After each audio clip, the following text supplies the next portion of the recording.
Welcome back to Honors Spotlight. I'm your host, Robin Lee. In this episode, we're turning the mic toward the people who make it happen, our incredible honors advisors. You've probably seen their names in your inbox or their faces around campus, but today you'll get to know the real people behind the advising emails, degree plans, and endless encouragement. Joining us are three Honors College staples, Dr. Judy Albakry, Buchanan Transfer Advisor and proud MTSU parent and alumna, Laura Clippard, a longtime honors advisor whose own daughters are MTSU grads. She specializes in Buchanan freshman and undergraduate fellowships. And Emilee Buckmeyer, the newest addition to the advising team who brings a fresh perspective and contagious enthusiasm. We'll talk about what brought each of them to the Honors College, what they love most about working with students, and even some fun personal facts. Plus, we'll answer real student questions pulled straight from Reddit. Whether you're a first-year student figuring out your path or a senior wrapping up your thesis, this episode is for you. So let's dive in and meet the advisors who help guide, cheer on, and occasionally even rescue MTSU Honors students. So we'll start with each of you telling our listeners a little bit about yourselves and sharing your role in the Honors College.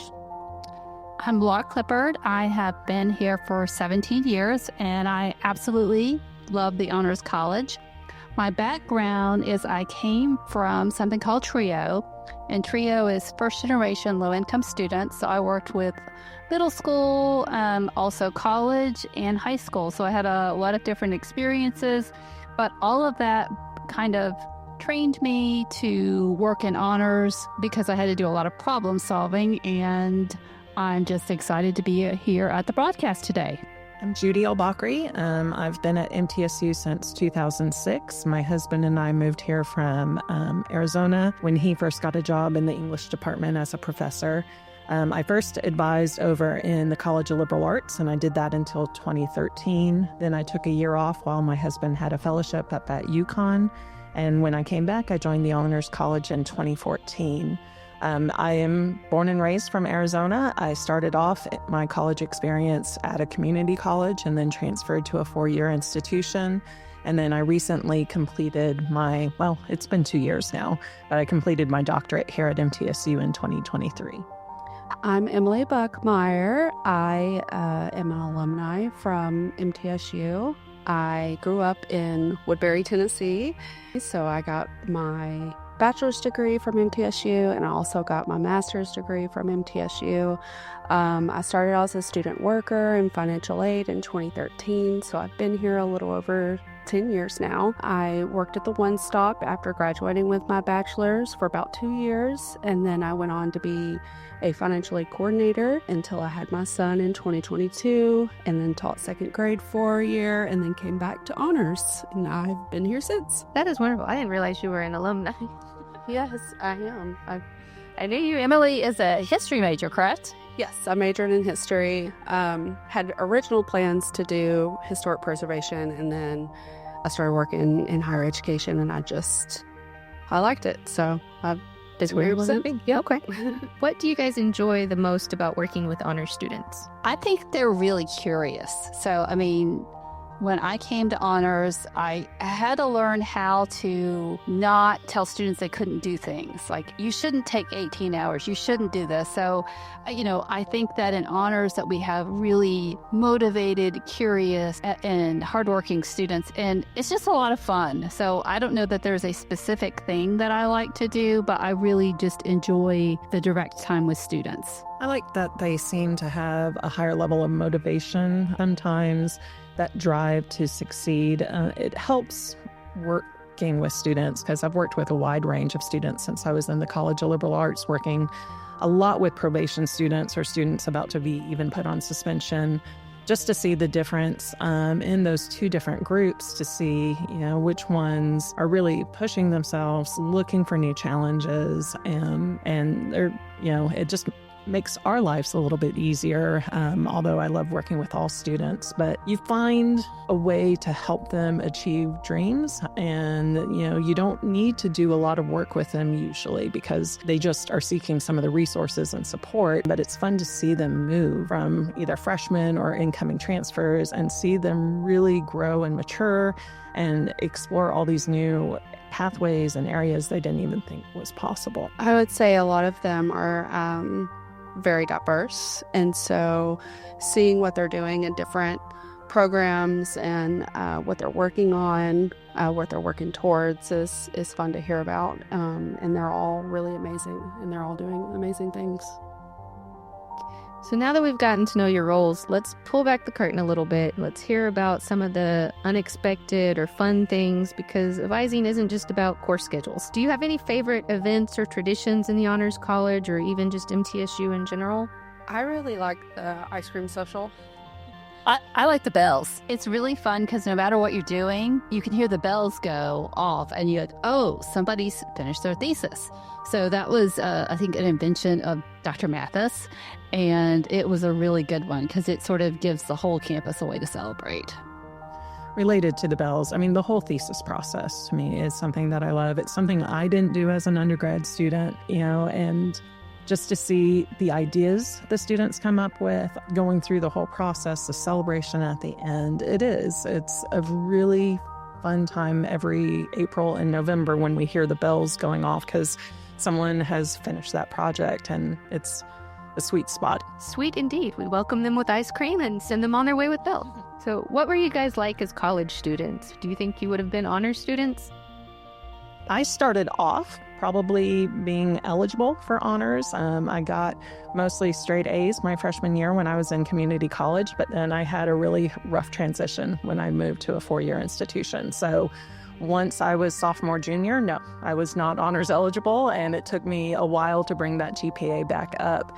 I think my schooling and motivation really kicked in more in my graduate studies. Working here with the students and getting to know them and getting to tell students, even if they come in and they're not eligible initially, but they're interested in honors, encouraging them, let's see how your first semester goes. Let's see if you can get that 3.25 or higher, and then we can move on from there. And we've had so many students do that. So maybe they didn't have the ACT or the high school GPA to start off with to join us automatically, but they start in their second semester, and they really appreciate, being a part of the college. And our dean tells a really funny story. He always likes to tell the story about how he was not eligible for honors college his first year. And then after year one, he was able to join the honors college where he was. So, to relate back to what Judy said. And I'm like you, Judy. When I started college, I started off strong, but I was a single parent when I was in college. So as my son got older, my GPA got lower. Yes. Yeah, there's a lot going on. I dropped out of school for 2 semesters. And when I came back, I was working full time and only taking 1 or 2 classes at a time. So it took me longer to graduate my bachelor's as well. But at that point, that was my goal, and I was driven to do it. Maybe I was making A's, B's, and the occasional C's in there, but finishing was the main goal. And then when I got to graduate school, my master's degree was in higher ed, and I really enjoyed, being in that space, and that's where I wanted to be as a career once I started getting into those classes. Yeah, my story's pretty similar to Judy's. I did not, GPA-wise, it was fine, but honors eligible, no. But my master's degree, I did a lot better. But I also was working part-time, and it was just a balance. And, I think a lot of us here can relate to a lot of students who are in similar situations. And so I think we're able to help them get through those hurdles a lot better. Absolutely. So if you guys weren't working in higher education, what do you think you'd be doing? I know you mentioned that you were a teacher previously, Emilee, but what do you guys think you would be doing if you weren't here at MTSU? I thought about being an occupational therapist. So I really, I like exercise and physical movement and that type of thing. So I thought about that. And in terms of how I was as a student before, I was very traditional. So yeah, I did research, and I would have been an honors college nerd, probably taking myself way too seriously. I really don't know what I would be doing. Maybe teaching. I did enjoy it. It's a different level of teaching. And I think being an advisor has similar characteristics. So I think I would enjoy teaching. You have a teacher demeanor. You have a very kind and gentle way about you, Emilee. Oh, well, thank you. Appreciate that. I was someone who changed their majors several times when I was in college. I had several ideas of what I wanted to do. I started off actually in doing a pre-dental hygiene program, and then I couldn't hack the sciences once I got into the transition into the four-year university. So I switched over to elementary ed and took classes there for a little while. At this point, I always joke that when I retire or if I ever lost this job, I'd love just to work in a grocery store. I love order and organizing things. And you do a good job. Yeah, and both my kids actually work in a grocery store right now. My mom worked in a grocery store for quite a while, so I don't know. They're just something homey to me in any of those stores. I walk into Sprouts, not a sponsor, but I walk into Sprouts and just like love that feeling and would love like getting up into the shelves and organizing things. So is there a book or TV show or even a podcast that you guys are currently enjoying or might recommend to students? I love the book Time Management for Mortals. So it's not a fun read exactly, but it is sort of diving into time and value and really what's important to you. So, I really think that honor students are really bright and driven, but some of the times I have to tell them to relax a little bit. And I think this book focuses on that. There's a couple podcasts I listen to, usually just back and forth on my way to work. Armchair Expert, I've enjoyed, especially the experts that he brings on more than kind of the Hollywood stars or celebrities. I usually learn a lot of new things when they come in. I don't always agree with stances or positions, but it is really interesting. For more fun, I listen to the Handsome podcast, or the Handsome Pod, I think is what it's called. It's hysterical. It may not be for everybody, but that's one that makes me laugh. So I have a 3-year-old, so I don't really get to watch a lot of things, but I do, when I finally get him to bed, turn on the Golden Girls, and that makes me laugh every time. So I enjoy watching the Golden Girls right now. Shake Circle. Completely understand it. I remember a job interview that I had years ago. They asked me what the most recent book that I read was, and I'm sure they were expecting something amazing, and it was like some kid's book that I had read to my kid the night before. Brown Bear. Got a lot. So do any of you guys have any maybe hidden talents or surprising hobbies outside of work? I think Laura should start on this one. Well, I like art a lot, and so Anybody who's been in your office? so the joke is that once I cover my office with artwork, that's when I retire. So I enjoy just experimenting with art. Either it's good and I like it, or it's bad and I laugh. So either way is kind of a win. So it's kind of a meditative thing. I don't have any like real hobbies that I devote a lot of time to. I'll get into different stages. Like for a while, I was super into running very slowly, but I did, several half marathons, 5Ks and things. I am not definitely at that stage right now. I love reading for fun. My husband and I travel quite a bit. We try to do some international trips. We went to Vietnam this past spring, which was really fun. I don't really have any. Before I had my son, I'd hiked a lot. We would actually take trips and go hiking quite a bit, but now we just, stayed home a lot. So your hobby is playing Connect 4 with the Dean when he's wanting to play a game every day. Connect 4 with the Dean. It's a daily occurrence. Yes. And you usually win. I usually win. So it's a challenge for him to beat me. So if you could take a study abroad trip anywhere in the world right now, where would you go and why? I'd probably go to Ireland. I have always wanted to visit there. My mom actually went there for a wedding years ago, and she still talks about that trip, and the pictures that she has is beautiful, and I would love to experience it. I'd like to see more of the countryside, kind of the Alps region of Switzerland. And that can also be some of the other countries that border the Alps. I really love countryside more than cities when we travel, and so I'd like to explore more of that area. I think either Japan or Germany. So my daughter lives in Japan, and it is endlessly fascinating to me. We got stuck there during a typhoon, and that was very fascinating to me as well. I don't know if fascinating is the word I would use. It was fun. It was fun. I mean, it was very, it was very laid back. I mean, they were very prepared, and we just kind of hunkered down and watched the rain. And also, I like Germany. I speak bad German. You know, my husband's family is originally from Austria. And so we have a little bit of roots in the language. So I just really like the language. I've always wanted New Zealand, so I'm like the opposite direction of you all, but I wouldn't mind going to New Zealand either. So it's just a really long flight. it is so beautiful. Yeah. Pictures. Yes. Okay. So let's shift gears now from fun to foundational. Let's talk about how advising really supports student success, from scholarships to thesis projects. I believe many would agree that this is where your expertise makes a lasting impact. So what should students expect during an advising appointment? Well, I think a lot of students come in thinking that advisors are only course planners or schedule planners. Tell me what my degree requirements are.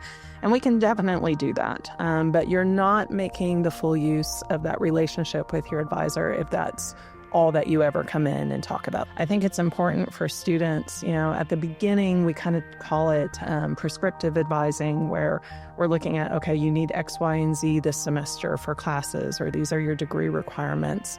But we really want to get into developmental and relationships with these students where we can show them possibilities for moving forward, for achieving these goals, for finding opportunities that support what they want to do. And so I think it's hard for students. I know it was hard for me to come in and kind of be chatty with someone you don't know.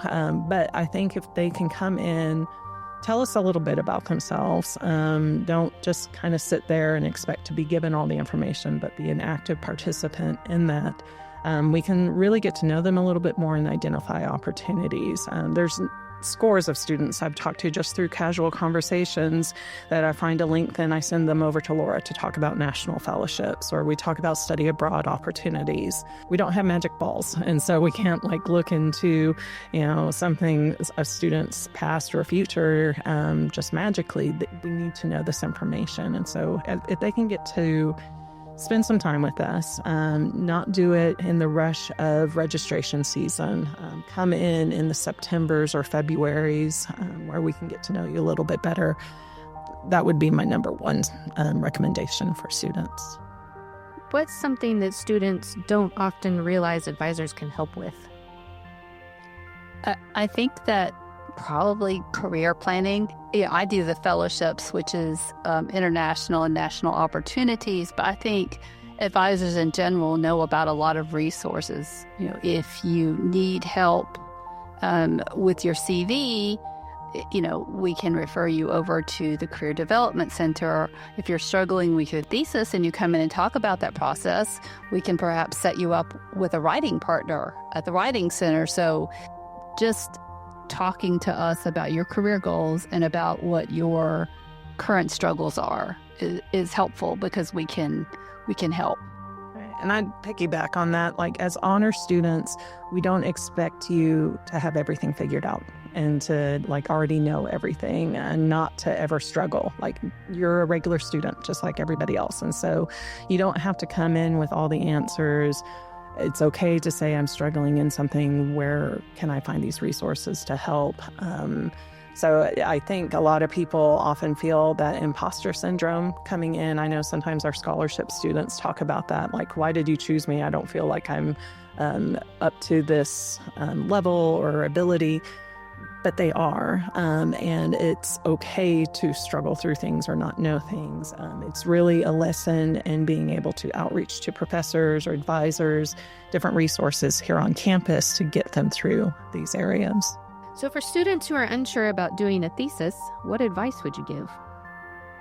I'm going to say a thesis is kind of that scary thing out there for a lot of our students, because it is kind of a mystery that they don't know what it is, what's expected until they can come in. And so this is really where you need to come in and have one-on-one conversations with us. It's definitely fine to chat with your friends, see what their experiences were with it, but every thesis experience is different. And the advisors are able to kind of see that bigger picture of what's possible. And so when I talk with students and they're unsure if they want to do a thesis or not, we talk about goals. Are you going on to grad school? Is it going to be a grad program that requires you to do a master's level thesis or eventually a doctorate with a dissertation?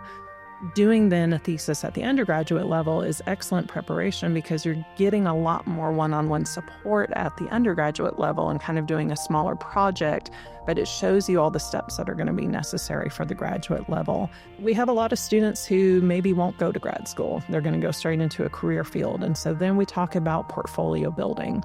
What is a project that you can take on that will showcase your skills and abilities and allow you to show these to a future employer? And I talk a lot about soft skills with that process. Then, let's talk about you came up with a concept, from the original idea through the finish. You did problem solving, you dealt with communication, time management, all of these different things that are important for you to be able to articulate in interviews that often undergraduates, especially if they haven't had, full-time jobs or other opportunities to really dig into experiences, they struggle to say, like, okay, when's a time that I had a problem and I had to solve it independently? And it's also something that you should be passionate and interested in. And so we have students that look at what do they really like to do on the side. There's a lot of opportunities and sky's the limit, but that's the scary part also, because sometimes it's hard to think about so many things. But come in, talk with us. We have worksheets you can go through to kind of jot down ideas.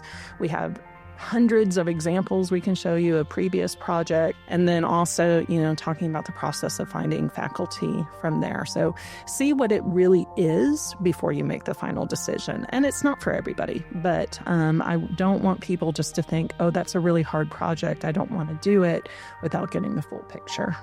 A lot of students, I feel like, once they get close to approaching thesis, really feel more at ease about the process after they meet with us and we kind of go over everything. That's usually the conversations we have, is they feel a lot better after talking to us about it. So yeah, I've shown examples to people and they're like, oh, I can do that. So that's, just kind of see what really is involved in it. So I have gathered some questions from the Reddit community and the frequently asked questions at the New to Blue orientation over the summer. So these are things that students really are curious about, maybe confused about. And one of the primary ones that I have heard a lot as well, that's outside of Reddit and New to Blue, but I think is important to ask here. What is the difference between graduating with honors distinction, graduating with an honors minor, or just being an honors graduate? So we have 2 levels of honors graduation. And so to graduate with honors means you're completing the full honors minor, which is 23 hours worth of honors courses. When you graduate with that, it is a minor on your transcript, but you also get an additional notation both on your transcript and your diploma, and in also the graduation program. When you're at the ceremony, you get a special cord when you go to the bookstore. The 2 levels within that are with distinction or just graduated university honors college. And the difference between those is your final GPA. So if you have a 3.65 or higher, you'll get the with distinction. If it's between a 3.25 and a 3.6499, then it's just the regular university honors college. The other option that we have for students is the University Honors Associate Minor, and this still requires a thesis, but it's fewer hours that a student has to take overall, and this is really a good option for our transfer students coming in because this only requires 11 hours worth of honors. The difference is it's still a minor on your transcript, but you don't get that extra notation, you don't get the extra cord, you're not listed in the graduation ceremony. And then finally, students can just take honors courses. And if they take at least 15 hours, they can get an honors certificate. And that's not something that shows up on a transcript, but that is a certificate that we can even print them off a paper version of it if they want to have it in their files. But I encourage students to list that on their resume. They can say that they earned an honors certificate. And those are really for people who want to take honors courses but don't necessarily either want to do the thesis or aren't able to just because of other things going on in their lives. Okay, so I have 2 different versions of this next question. The Reddit version of this question: I got accepted into the Honors College a lifetime ago, back in 2000, but didn't really take any honors classes because I didn't see the point of harsher grading for the same degree. What's long-term benefits do students or alums get from having graduates with a bunch of honors classes in undergrad? And then the new to blue version of this question, why should I do honors? What is the benefit? There's just a lot of benefits. If I have a student in my office and they're in a hurry and I'm giving up, the elevator answer is externally it looks good. It's on your transcript. It kind of elevates you in the view of the external world. But I really think the benefit of honors is the classes themselves and the experience. So we have a beautiful honors college building. We have the opportunity for them to study and kind of make their home within the building. The honors classes are smaller. They have the top professors on campus, and other top students. And then just the classes themselves are designed to elevate your intellectual experience in a good way. Not pushing you to study more, study to the test. But the quick answers is that it really is a good experience on paper. And then it's just a good experience in the classes. For the students that finish thesis, they do an exit survey that's anonymous. And we ask the question, did you find in general that your honors classes were harder than your regular ones? And the majority of students, they may single out one or two honors courses that were harder, but the majority of them say, no, they weren't necessarily harder. There's just different expectations in them. And so you're going to be expected to participate more. You're going to engage in the materials. You're going to discuss them with your classmates. But that's really what college should be about. You're going to get more out of the class. You're going to be able to dig deeper into the material by having that experience and being in a class of 20 or less instead of a class of, 40 or 60 or even more. And so time after time, we see it sometimes, and when we ask our students and scholarship essays, they talk about the classes really being the difference. And I would say, I agree with Laura, it's the classes. The faculty are encouraged just to design a different type of course where they can engage more with the material. And the one perk that they talk about a lot, but they don't necessarily talk about after they graduate, is the early registrationists, right? So the freshmen and the sophomores, they love the early registration. That brings them in, and then hopefully when they do come in, they learn more about us and they continue to stay. I remember telling people having the smaller class sizes benefits you because when you want that letter of recommendation then later on, the faculty member actually knows who you are and they're more able to write that for you. Yep. So another question that we get frequently, my GPA or my ACT is close, but it's not quite at that required level. Can I still do honors? It depends. We have to do an individual review. We got to look at your overall ACT versus your GPA because we want you to have a good first semester. Yeah, sometimes depending on how close they are, we will let them have a trial semester.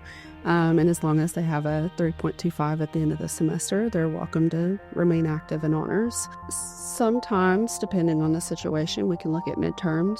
If they're doing well in midterms, we'll let them register for honors classes for the next semester. Or they can wait till the end of the semester, and as long as they have a 3.25, they can join honors the next semester. They should reach out either by email or coming in for an appointment, and we can review their situation. Another thing that we've done more recently is look at dual enrollment GPA as well. So if they have 12 hours or more of dual enrollment with a college GPA of 3.25 or higher, sometimes we'll let that outweigh the ACT requirement, which is often where students are struggling more than the high school requirements. But that was actually the next question that I had. What's the best way for students with dual enrollment credits, but maybe a lower high school GPA to apply for the honors college, and how do they qualify? Read their emails. So before every summer orientation, we pull up a list of everyone who's coming to that particular session. And Emilee is in charge of this with the freshmen. I do it with the transfer students. But we look to see, do you have dual enrollment hours that are in the system? And then do you have that 3.25 or higher? And then we do a special email out to them saying, are you interested in honors? If so, let us know. We'll go ahead and put the code in so you can register for it. Sometimes maybe we don't have all their final transcripts. So If we don't reach out to you, but you think you have the 3.25 or higher, come in and talk with us so we can try to look at your transcripts and see if you have that, and we can give you the overrides that are needed. The Honors College at MTSU does not require an application process unless you're applying for one of our scholarships. And so if you're just doing general honors, the admissions office will put in your ACT and high school GPA as a freshman and automatically code you if you meet the criteria for honors. I had a student this summer that thought he was honors eligible because of his ACT, but the ACT I had on file was different. And so he was able to get that in, and then he was good at that point.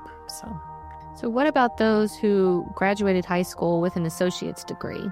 They want to know, is honors going to be a good fit? It's harder. I mean, I think that it is a trick question, and it's not a quick answer. So usually we ask the students questions at that point. Is your intention with your dual degree to get into MTSU and get out in 2 years very quickly? Or do you plan to maybe do a double major and stay a little bit longer? And it gets tricky because there's also financial aid considerations around that issue. But I would say in general that if they have a associate's degree, that they can take honors classes, and they could definitely do the honors associates. They could definitely do that, where they do the upper part of the program. And then they would need to figure out, okay, I want to apply for the honors transfer fellowship. I mean, the reason that it's harder is because they've completed their general education requirements, and that's where you're going to find the bulk of honors options to get you to that full 23 hours. So it's not impossible, depending on their situation. So say they're a science student coming in and they really haven't had too many of their biology or chemistries yet. I might still be able to get you 23 hours worth of honors. Or if you're a business major, they have some, or recording industry, sometimes we can get you enough in those areas. It's individual. Come in and talk with us. Don't just write it off that there's no honors available, or you go to register and there was no honors available. If you're still really interested in being a part of the Honors College, come and talk to us. We'll talk to you about honors contracts, which is a way to make a regular course into an honors course, and can get you active with us, or just kind of map out a plan. On Reddit, someone asks, does the Honors College provide financial benefits or create financial aid complications? Both. That's maybe we should give that one to Emilee. We need to take advantage of our financial aid background here. So we do have scholarship opportunities for active honors students, whether that's our scholarships or study abroad scholarship opportunities that they can apply for. Our scholarships are competitive, so you do have to apply, and we do have a committee that reviews recipients for that scholarship. For those scholarships, there's several that we have. Financial aid complications, sometimes, because of the minor situation with financial aid, sometimes we are an optional minor for students, and so it's not covered by financial aid. What we typically have to recommend for students is to make sure that they are in at least 12 hours required for their degree or required minor, and then add on honors after the 12-hour mark, so that it doesn't impact financial aid. A lot of our honors classes at the lower division level are general education classes, part of the True Blue course. So those classes are going to count towards their degree and also count towards their honors requirements. It really varies from student to student. Some students can choose 2 minors. Some students don't have room for a minor. So it just gets a little tricky for each student. So we just encourage them to come in so we can look at it and see how we can plan that out accordingly. Yeah, I think all 3 of us have this conversation pretty consistently now with students to look at sequencing out the last 5 to 8 hours of honors that are the unique hours that they're adding to their overall degree requirements. But I never want that to discourage students from at least trying honors, because even if they're in a major where it doesn't fit in a lot, or they really don't have room, they can at least get some honors and participate with us and get some of the benefits, even as a freshman and sophomore. But the early registration, the community building, having those honors courses on your transcript, definitely take advantage of it while you can when they're courses that you're going to take anyway. Is the Buchanan Transfer Fellowship worth it, and how does it compare to other regular academic scholarships? So that, I think you would need to talk to each person who gets it individually. I would say overall, based on my interactions with students, the ones I've worked with would all say yes. What you're looking at with the Buchanan Transfer Scholarship, and I'm going to talk about this as an in-state student. So if you come in and get the guaranteed transfer promise that MTSU offers, so that means you're coming in with at least a 3.0 GPA and 60 earned hours when you start in the fall, you can get $3,000 from MTSU if you apply and get everything in by the application deadline. But if you apply and get the transfer fellowship, which has different requirements, that's a 3.5 or higher college GPA, but still the 60 hours, and it's an application process. You have to do an essay, get some letters of recommendation. That is $7,000 a year. Some of our students who apply for the transfer fellowship have been in honors programs at their community colleges or previous institutions, and they want to continue on with that. Some are coming in brand new, and this is the first time they're ever taking an honors course. Probably, is it worth it? Are you able to add on those other courses or not? And that is an individual decision for students. I would say don't do it just for financial reasons. While the extra money is nice, you really do want to add on the extra benefit of the thesis, because you find that it's going to be helpful for you going on to grad school, building up your portfolio, just really engaging in the material more. So I would say the students that get the most out of it already want to be there anyway. When they became Buchanan Transfer Fellows, which has been a couple years now, they will get $2,500, up to $2,500 for supplemental expenses. So they can do that to go on a study abroad trip, travel for conferences, if their research has costs associated with it.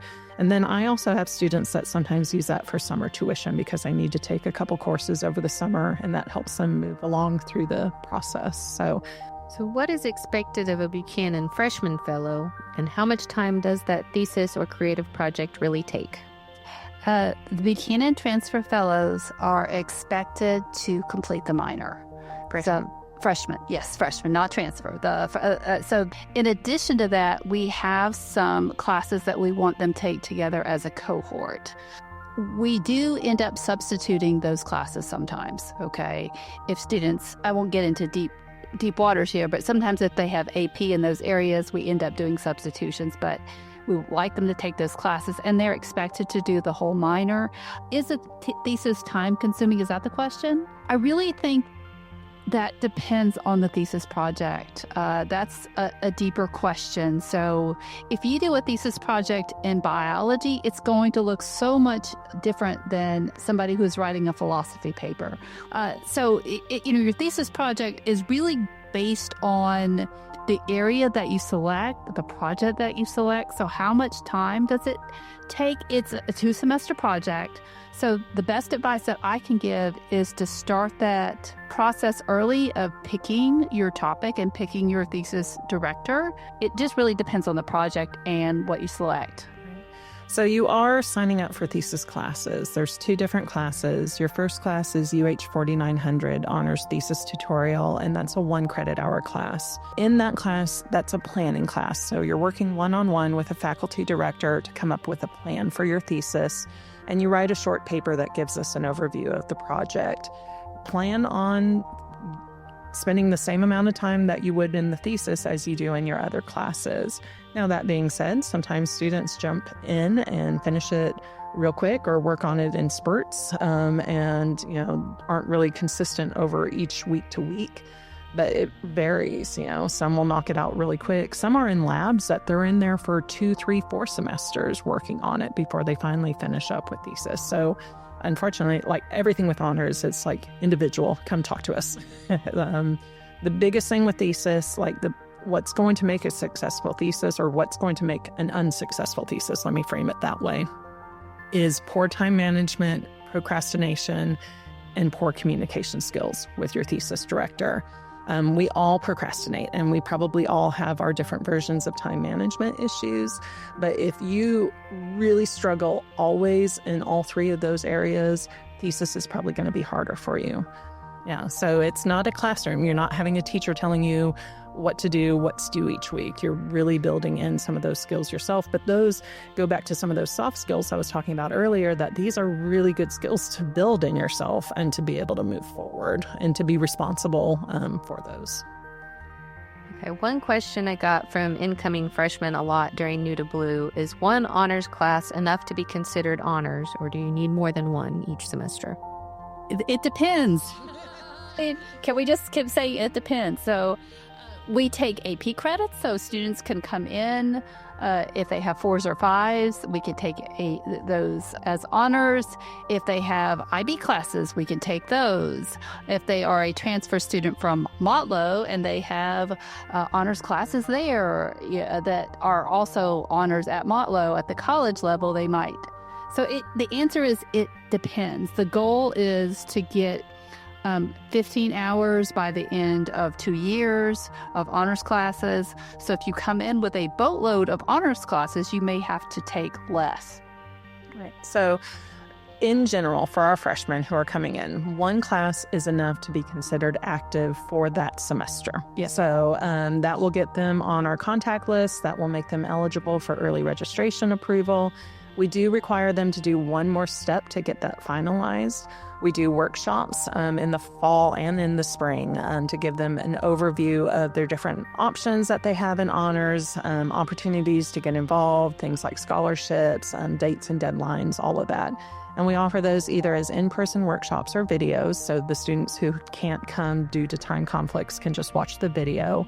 And that's, the combination of being in at least one class and doing that workshop each semester is what can give you the early registration. So if that's their only goal, that's great. But if they only take one honors course their very first semester and never take it again, we're going to stop reaching out to them, and we no longer consider them as active honors students. Now, how they refer to themselves, they took an honors course. They were an honors student, so that's fine, but they're not going to be considered as active with us if they're not enrolled in later semesters. Okay. And the other frequently asked New to Blue orientation question that I got is, what is this enigma of honors housing? So we do have a living learning community in Lyon Hall. We unfortunately have nothing to do with students being placed into it. So all of that is done through the housing office and department. Students need to list that they're interested in Lyon Hall when they do their housing application, and then the housing goes through and tries to figure out, which ones are honors eligible and places them that way. And so the biggest thing that we can say is if you are a high school senior in the fall semester and you're going to be coming in the following fall, go ahead and apply to MTSU before December 1st, obviously, but also apply for housing as early as possible because they're filling up now by early spring, sometimes late fall each semester. But that you need to talk to housing. You don't have to live in honors housing if you're in the honors program. It's a traditional style dorm, so typically shared rooms unless you buy it out to get a private room. You have a hallway bathroom that is shared with others. So it's not necessarily, these luxury style apartments or anything for being in honors, but the students sometimes like that dorm just because it's quieter. Okay, so before we wrap up, let's leave our listeners with some wisdom. What one piece of advice would you give every incoming honors student? I would say try it. You come into MTSU, you have the opportunity to have a smaller class with the best professors on campus. Why wouldn't you try it? Yeah, I would say also to that, the famous words of Dean Weil is, you can date us without marrying us. He likes to say that a lot. Just give us a try, and if you don't like it, you don't have to stay active with us. Another piece of advice I would give is to try to get involved on campus, clubs, organizations, anything that you're interested in, get involved because you build connections that way. It also helps if you're trying to apply for a scholarship or internship, anything like that.